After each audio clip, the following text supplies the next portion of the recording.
Oi, meu nome é Juliana Cristina, você está no canal Amiga Bíblia, a nossa melhor amiga. Olha que bênção, eu acabei de gravar um vídeo respondendo uma pergunta muito comum que eu recebo. Juliana, como você faz para estudar a Bíblia? Como a gente começa para estudar a Bíblia? Então eu gravei sobre isso, logo vai estar no ar aí, tá bom? Vamos lá.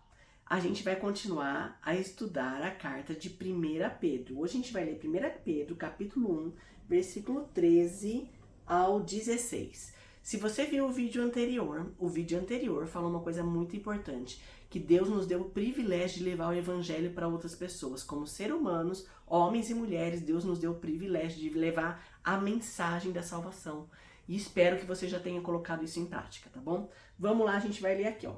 Exortação à santidade é o subtítulo que tem escrito aqui na minha Bíblia, que diz assim. Pedro fala: portanto, estejam com a mente preparada, prontos para agir, estejam alertas. Então, é uma guerra que a gente está vivendo. Não amoleça, entendeu? Não se enfraqueça, esteja alerta, com a mente preparada. Porque o Satanás quer pegar a gente naquela época, naquela hora que a gente está bobeando, meio assim de boa, tranquilo, né? Não sei se você conhece a história de Davi. Davi é o homem segundo o coração de Deus, a Bíblia diz sobre isso. Salmista maravilhoso, escreveu tantas coisas lindas para nós, mas ele tem um detalhezinho na história dele. Ele devia ter ido para a guerra, ele resolveu não ir para a guerra. Mente vazia é um ditado popular, não está escrito isso na Bíblia, mas mente vazia, oficina do diabo. Ele ficou lá, sem fazer nada, olhando lá no palácio. De repente viu uma mulher tomando banho, que não era a mulher dele, era a mulher dos soldados dele. E, mente vazia, desocupado, não estava alerta, atento para os momentos que nós temos que estar atentos, porque Satanás fica em volta querendo nos tragar. E o que aconteceu? Ele caiu em pecado. Mas é uma história maravilhosa depois, porque ele se arrepende, Deus dá o perdão e ele é restaurado, né? Como pode acontecer isso com nós também, né?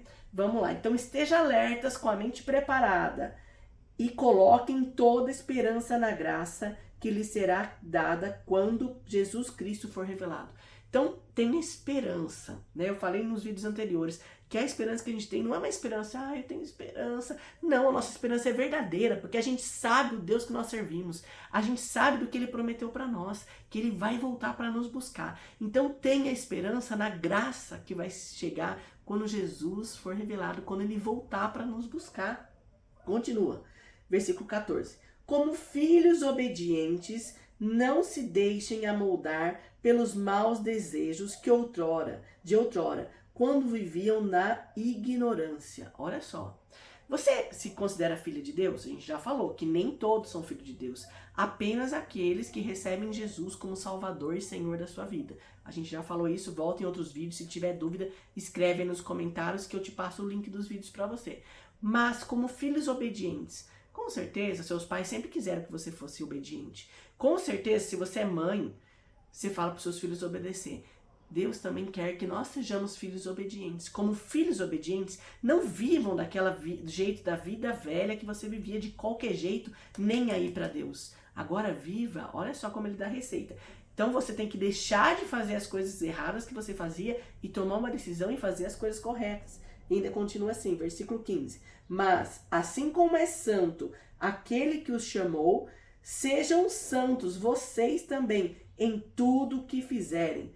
Pois está escrito, sejam santos, porque eu, o Senhor, sou santo. Olha que pesado isso aqui. Eu estava fazendo um estudo a semana passada com uma amiga e foi bem interessante. Ela falou assim, mas o padrão de santidade é muito elevado. Eu falei, é isso mesmo. O padrão de santidade é muito elevado, mas a gente tem que tirar aquele padrão de santo que a gente imagina, São Paulo, São Pedro, né? Não é esse padrão de santo que pela Igreja Católica foi beatificado, foram pessoas puras, isso, aquilo. Gente, Paulo, a gente fala de São Paulo, mas Paulo foi, antes de tudo, ele foi perseguidor dos cristãos, ele foi assassino, matador, né? Então não quer dizer que a vida inteira dele ele foi santo, perfeito, sem pecado. Isso também não existe. Ele foi, eu até julgo assim, né, meu humilde pensamento, que abaixo de Jesus, Paulo foi o mais perfeito ali. Só que ele se dizia, eu sou pior dos pecadores, eu falho também, né? Então o nosso padrão de santidade não é aquele padrão de santo beatificado pelo Vaticano. Esquece isso aí. Nosso padrão de santidade é sim ser como Cristo, porque Cristo foi santo. Ele veio aqui na Terra. Ele passou por todo tipo de provação, do que está escrito na Bíblia, de coisas que não está escrito. Mas ele passou por tanta provação, mas ele viveu sem pecado, ele continuou sendo santo. E esse é o nosso padrão de vida. É tão elevado, mas nem por isso você deve pensar, não vou conseguir mesmo. Vou deixar para lá.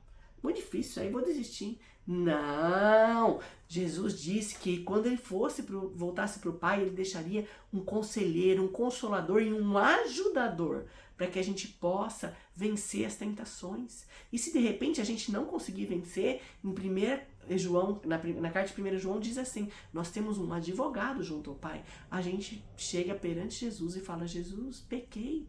Ele é o nosso intercessor, né? Em Timóteo, acho que diz assim, só há um mediador entre Deus e os homens, Jesus Cristo, o homem. Então a gente chega diante de Jesus e fala, pequei, ele é o nosso intermediário perante Deus. Vai falar, olha, ela pecou, mas eu morri no lugar dela, né? Ela já pode ter direito ao perdão. Tá, voltando para a santidade aqui, tá? Hoje é muito conteúdo, né? Mas voltando para a santidade, a gente tem que pensar que o nosso padrão é elevado. Mas a gente tem a vida inteira para ser aperfeiçoada. Não desista porque o padrão é elevado, ao contrário, fala assim, eu vou persistir. Mas a gente tem que deixar bem claro, que eu já falei em outros vídeos. Existe 3 coisas que acontecem conosco. Primeiro, a salvação.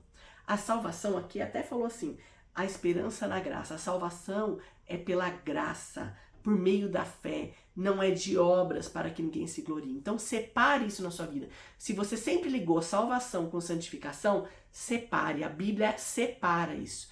Para você ser salvo, você precisa entender que é pecadora, reconhecer, se arrepender e aceitar Jesus, o sacrifício de Jesus na cruz por você. Entender que ele morreu no seu lugar para salvar você da morte do pecado. Entende? Então, reconheça que é pecadora, se arrependa e aceite que Jesus morreu no seu lugar.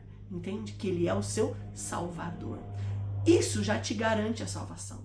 Porém, quem realmente reconhece Jesus como Salvador, também vai querer ter ele como Senhor. E vai ser um filho obediente, daí vai buscar o quê? A santificação. Então, salvação é independente das suas obras. É relativa à sua fé que você tem, que você não é merecedora de entrar no céu, você não é digna, você é pecadora, assumir que é pecadora.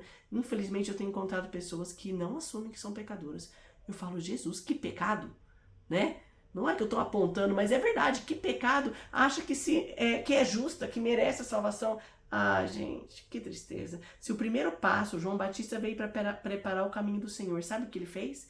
A primeira mensagem que ele pregou foi arrependam-se. Jesus, a primeira mensagem que ele pregou foi arrependam-se. Os apóstolos, em Atos, a primeira mensagem que eles pregaram foi arrependam-se. O primeiro passo para ser salvo é reconhecer que é pecador e se arrepender das suas falhas. E depois pedir perdão para o Senhor, entende? E entender que ele é seu Salvador. Depois que você é salva, você passa por um processo de santificação, buscando, aqui como fala, como filhos obedientes, ser mais parecido com o Pai. Se o Pai é santo, perfeito, nós também vamos querer imitá-lo. E como nós vamos saber como ele é, como nós vamos imitá-lo? Lendo a Bíblia, nós vamos entender. E lendo a Bíblia, nós vamos ver como nós temos falhado. Jesus era assim.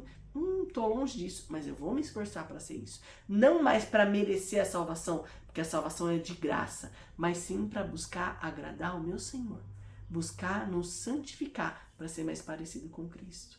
Olha que bênção, gente. Então é o convite que eu faço para você. É fácil? Mas com o Espírito Santo a gente consegue. Buscando a Deus todos os dias, lendo a palavra todos os dias, sendo confrontada todos os dias.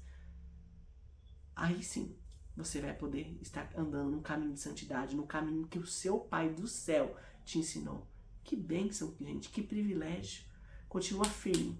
Não desanima nesse caminho. Não é fácil, mas Jesus prometeu que estaria conosco todos os dias. E o Espírito Santo está nos ajudando.